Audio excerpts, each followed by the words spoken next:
còn tại lô phẹ miền ốc bạn đi say miền hai từ chạy cào lá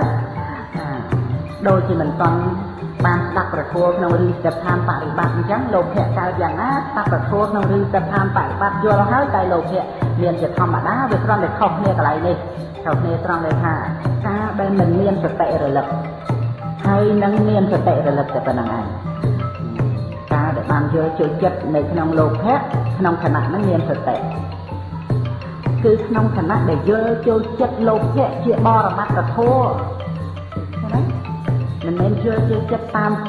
ឈ្មោះដែលរៀនមកថាលោកភៈចាប់លោកភៈកថាទៅការចាំបានមិនមែនទេអានឹងគ្រាន់តែចេះឈ្មោះទេតែយល់ចូលចិត្តបរមត្ថធម៌នឹងពិតប្រកបដោយការឃើញច្បាស់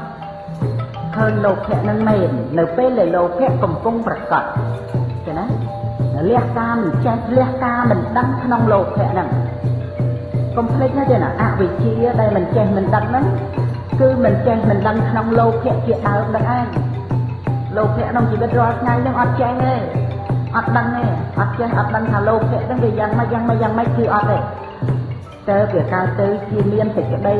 ប្រកាន់នៅលោកភៈនឹងឯងដោយប្រការផ្សេងថាជាយើងថាជារបស់យើងប្រសើរក្រំបើយ៉ាងណាដោយអំណាចលោកភៈនឹងកើតឡើងរបស់អ្វីក៏ជារបស់យើងអាហ្នឹងមកពីអីថាមកពីមិនចេះលោកភៈហ្នឹងណាហើយបើយើងមិនរៀនចំពោះលោកភៈហ្នឹងទេយើងទៅរៀនធัวអី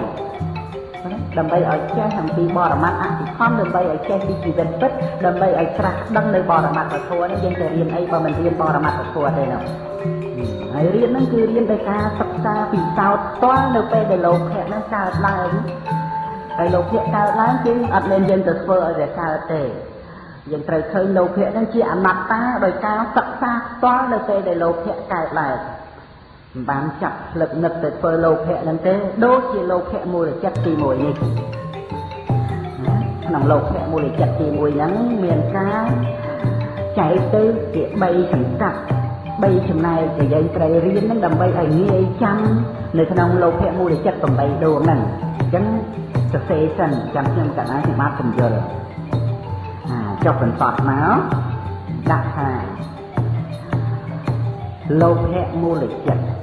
ទី1នេះមានការចែកជា3សង្កាត់ឬ3ចំណែកលោកភៈមូលចិត្តទី1នេះមានការចែកជា3សង្កាត់ឬ3ចំណែកគេបានហើយចែកជា3សង្កាត់3ចំណែកនឹងយ៉ាងម៉េចចុះបន្តមកដាក់លេខ1ដូច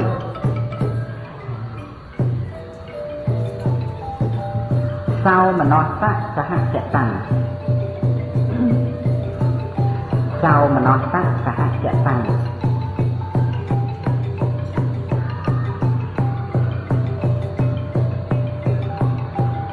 ដែលប្រែថាប្រព្រឹត្តទៅជាមួយនឹងសោមនស្សវេទនាដែលប្រែថាប្រព្រឹត្តទៅជាមួយនឹងសោមនស្សវេទនាហ្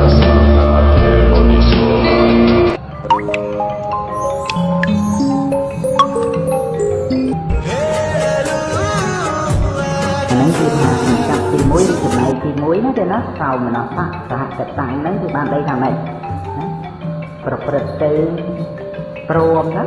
សហនឹងព្រមណាប្រព្រឹត្តទៅព្រមជាមួយនឹងសោមនស្សវេទនាចឹងសហកតាំងហ្នឹងប្រែថាប្រព្រឹត្តទៅឬថាទៅព្រមឬថាទៅជាមួយណាសហហ្នឹងវាព្រមកតៈហ្នឹងវាទៅព្រមទៅជាមួយទៅណាទៅរកអារម្មណ៍ហ្នឹងណាទៅរកអារម្មណ៍ក្នុងការកើតឡើងហ្នឹងគឺតែវាព្រមគ្នាគឺព្រមទៅរកអារម្មណ៍នឹងក្នុងការដឹងអារម្មណ៍នឹងវាព្រមជាមួយគ្នានឹងសោមនស្សវេទនាចឹងទៅហើយចុះបន្តមកដាក់លេខ2តូចសរសេរ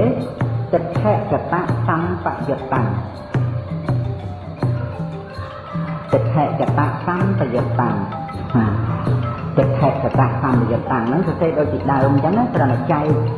ចែកកន្លែងខ្ញុំកន្លែងខ្ញុំបានថាឲ្យដកឃ្លាបន្តិចហ្នឹង ដែលប្រែថាប្រកបជាមួយមិច្ឆាទិដ្ឋិប្រកបជាមួយមិច្ឆាទិដ្ឋិប្រកបជាមួយមិច្ឆាទិដ្ឋិណា